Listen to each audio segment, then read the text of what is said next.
Martin, nangangampanya tayo. Nakasakay tayo sa eroplano. Magkatabi tayo. Nagre-reklamo ka, putang ina ka, walang pera. Kasi, ano sabi mo? Gium-um ni Lisa Marcos o ni BBM ang kwarta. Walang pera sa kampanya kasi hindi nagbibigay si BBM at si Lisa. Ginigipit nila. Kinukuha nila lahat ang pera. Reklamo ka ng reklamo sa akin. Ano sinabi ko sa'yo? Huwag ka mag-alala. Lahat ng gusto tumulong sa akin, ipapadala ko sa iyo. Kunin mo lahat. Nagreklamo ka kay Medi Poblador kasi tumatanggap ng pera. Ano sabi ko sa'yo? Kausapin mo si Medi, kunin mo lahat ng pera. Lahat ng makuha mo na gustong tumulong sa akin, kunin mo. Gastusin mo. Ano sabi ko sa'yo? Pasensya ka na. Wala ka ng pera. Ano sabi mo sa akin? Sabi mo sa akin, okay lang. Pag nanalo kayo, babawiin ko lahat yan. Hindi ko naman alam, ang buong akala ko, babawiin mo sa negosyo mo. Legitimate businessman ka naman eh. Mina, pagsira sa kalikasan, legitimate na pagsira sa kalikasan, negosyo mo. Media, negosyo mo. Ano pa bang mga negosyo ni Martin Romualdez? Sulat niyo yan lahat. Akala ko magninegosyo ka lang. Kasi businessman ka naman. Hindi ko naman alam, binubulsa mo. Ibubulsa mo, kakamkamin mo, ang legal na pera at illegal na pera. Tanggap ka sa illegal, tanggap ka sa Pogo. Pinaalis nyo lahat ng kompetisyon ninyo, naiiwan ang Pogo mo. Tanggap ka, Pogo. May nagsasabi pa, tumatanggap ka sa smuggling, sa droga. Tapos kuha ka dito sa National Treasury. Akin ito, akin ito. Babawiin ko lahat.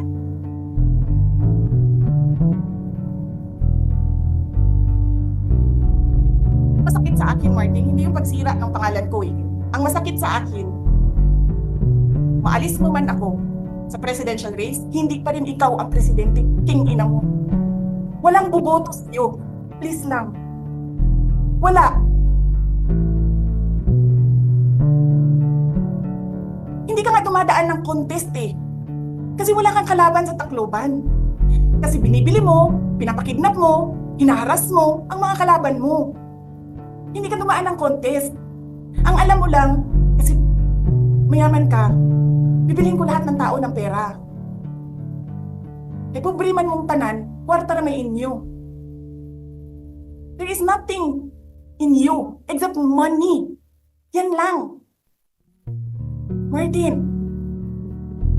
harapin mo yung katotohanan. Walang walang buboto sa'yo. Senador man, Vice President man, President man, walang buboto sa'yo.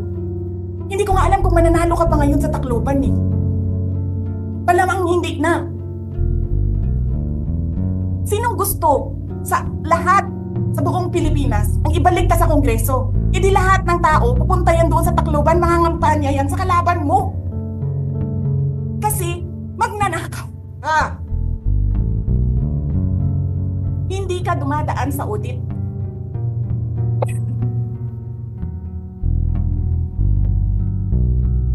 Milyon-milyon, buwan-buwan, certification lang ng congressman.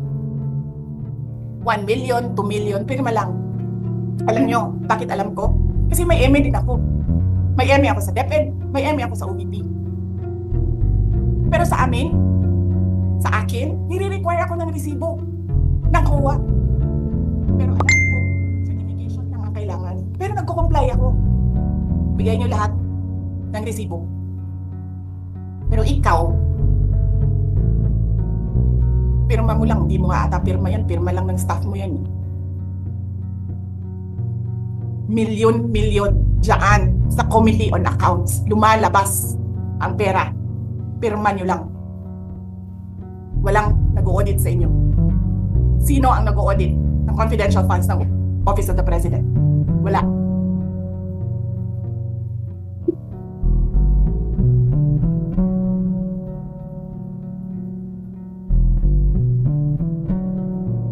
Yan ang Pilipinas. Yan ang bagong Pilipinas.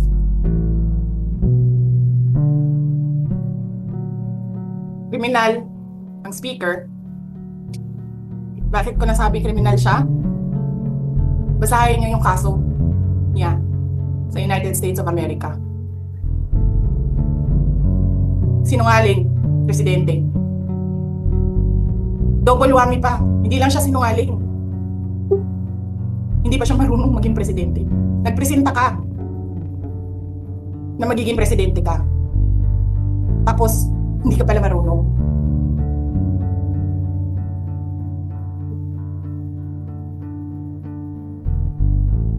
Sarap-sarap ng kain ninyo, buffet, dyan, dito, sa House of Representatives. Alak, lahat. Lahat ng juice, lahat ng mamahaling wine.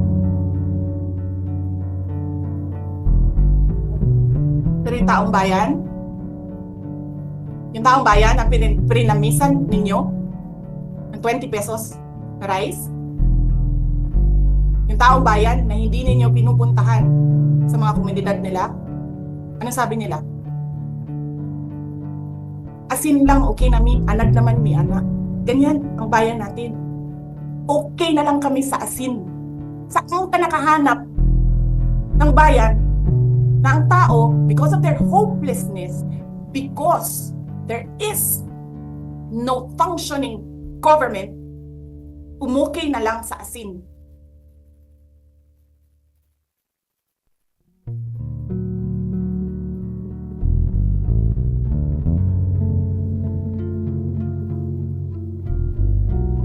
Buti na nga lang, abogado si Atty. Lopez eh. Kasi alam niya kung ano sasabihin niya doon sa mga pumasok sa kwarto niya.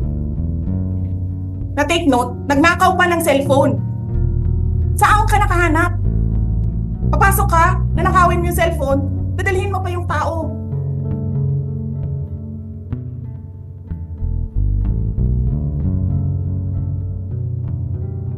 Diba? Princess, you're raising your hand. Yung opya nung hearing na pumunta kayo for PRRD. Kami yung nasa likod niyo po, yung tinawag nilang bastos kasi pumalak pa kami because of Congresswoman Cardema. Ayan. Thank you ma'am, nakakain kami. Ako po ay natatakot kumain ng pagkain doon baka mamaya. Ma'am, mag-iingat po kayo, nasa teritoryo kayo ng kalaban. Okay nag-aalala lang po kami ma'am, kasi sila naman na eh. Sila talaga yung bastos eh. You reap Opo, what you sow. Yeah. Mag-iingat po kayo kasi sa dinami-rami po ng inyong mga pasabog ngayong gabi, it seems like marami po talaga kayong alam about them, no? Dahil sa pagkakasama niyo sa kanila during the campaign and during the 2022 elections. Baka po mamaya kasi totoo yung mga naririnig namin or yung, I don't know if it's true, na meron daw silang Operation Romanovs and baka bala kayong ubusin ang inyong pamilya dahil hadlang kayo sa kanilang mga balakin in the future. So mag-iingat po kayo. Kami po kasi kami ng EDSA Friday Group, kami yung bumababa every Friday dyan sa EDSA because we believe yan yung tamang venue sa dinami-rami na ng problema natin. Ang kaya lang naman po namin gawin ay manawagan na bumaba na yan. Eh ano po kaya ang remedy naman ninyong mga nasa posisyon or ng mga kayang labanan itong napakarami na pong ginagawang korupsyon at krimen laban sa taong bayan? Ano po ang pwede nyo maging remedy para matapos na ito? Lalo't nagsisigaw na po ang taong bayan na mag-people power na. Yes. Huwag kang mag-alala ma'am sa security ko. Kasi may kinausap na ako na tao. Sinabi ko sa kanya, kapag pinatay ako, patayin mo si BBM, si Lisa Araneta, at si Martin Romualdez. No joke. No joke. Nagbilin na ako, ma'am. Pag namatay ako, sabi ko, huwag ka tumigil hanggang hindi mo mapatay sila. And then he said yes. So, alam mo ma'am, yan ang lagi kong sinasabi sa Makabayan Law nung mayor pa ako. Ang laban, wala dyan sa EDSA ma'am. Wala dyan sa mga highway. Ang laban ma'am nandun sa loob ng palasyo. Yan ang problema. We appreciate yung expression ninyo ng disgust, ng pagkamuhi,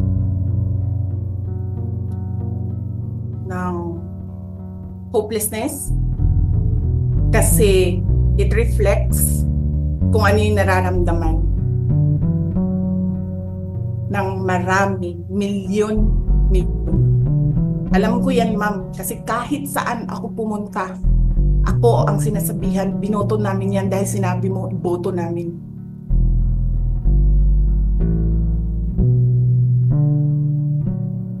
So, yes, ma'am.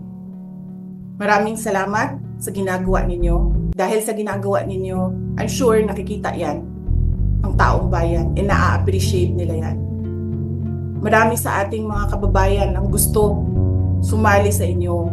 Pero sa sobrang hirap ng buhay ngayon, hindi nila maiwanan yung mga trabaho nila at hanap buhay nila para pumunta sa daan. Bakit sila naghihirap? Bakit? Dahil sa gobyerno. Di ba dapat yung gobyerno natin ang nagpapagaan ng buhay ng tao? Bakit ang gobyerno natin ang nagpapahirap lalo sa tao? Kasi gusto ba nila lagi na lang mahirap ang mga tao para madali mapasunod? May mga lugar kami sa Mindanao na ganyan ang mga politiko. Gusto nila mahirap lahat. Kaya bahugan lang nila ang kwarta. Governor na sila, mayor na sila, congressman na sila. Hanapin niyo ma'am, yung mga lugar na sobrang hirap sa Mindanao. Tingnan nyo anong gawain ng politiko. Pinapakain lang ng pera ang tao. Binabastos yung kanilang pagkatao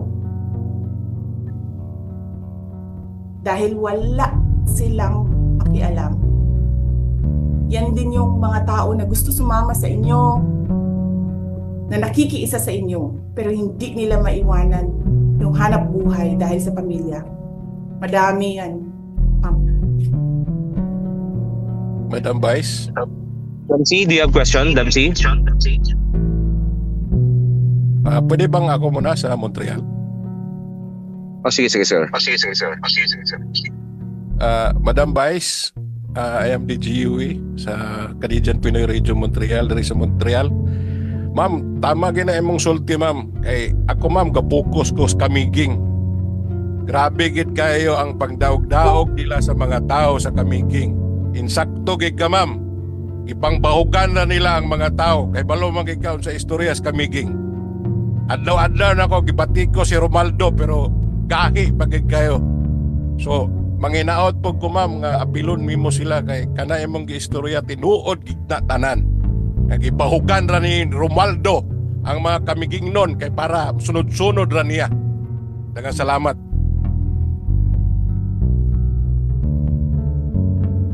Yes sir. Salamat sir at binigyan nyo ng example ang ang taong bayan kung ano yung sinasabi ko because it's happening all over the country. Gusto nila sila lang ang mayaman. Alam niyo ba, sa bentahan ng mga relo ngayon, sino bumibili ng mga relo? 3, 4 at one time? Our hearts beat to the city streets. We began to feel the fire.